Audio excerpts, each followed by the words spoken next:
Hello. Hi, sir.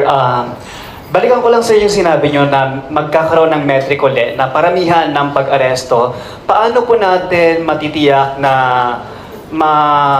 mapoprotektahan po yung human rights? Hindi po kasi porke ay buhay yung tao, masisigurado na natin na walang paglabag sa human rights. So paano po natin masisiguro po na andyan pa rin po yung human rights ng mga accused po? Well, obviously, buhay ang tao. Kukuha ng abogado yan.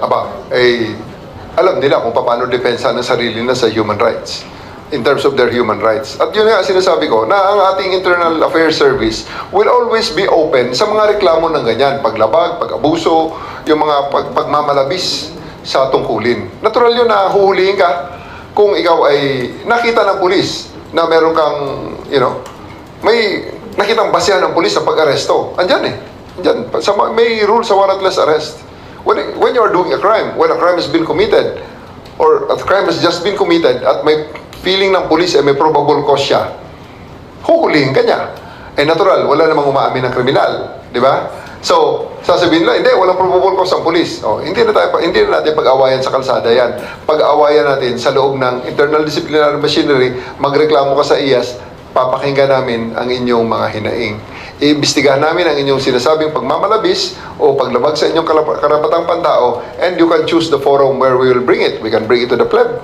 We can bring it to the NAPOLCOM. Kasi ang NAPOLCOM talagang katuwang at kapartner natin yan. Andyan si Attorney Ralph Calinisan na katuwang natin na maghuhusga kung nagmalabis ang pulis o hindi. Dadali namin siya kay Attorney Ralph Calinisan, at si Attorney Ralph Calinisan ang magsisintensya sa kanya. We're looking into the possibility of, shortening giving them reasonable hours for them to also have their own time for their families. Kaya nang ginawa ko dati sa Quezon City, lalo na dito sa NCR, we'll try to see if the 8-hour duty is viable.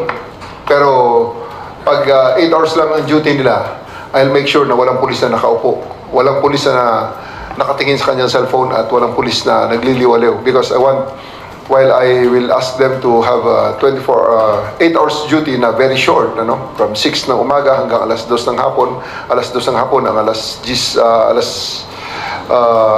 ng gabi, hanggang alas 6 uli ng umaga, I'll make sure that even in alas 4 na madaling araw, buhay na buhay, and they are still working at 100%. So, shorter hours, pero we'll ask for quality. Ginawa ko na dati sa Quezon City, and I intend to, again, do it and try to study it if it can be replicated in NCR and the major city centers, yung mga cities that never sleeps.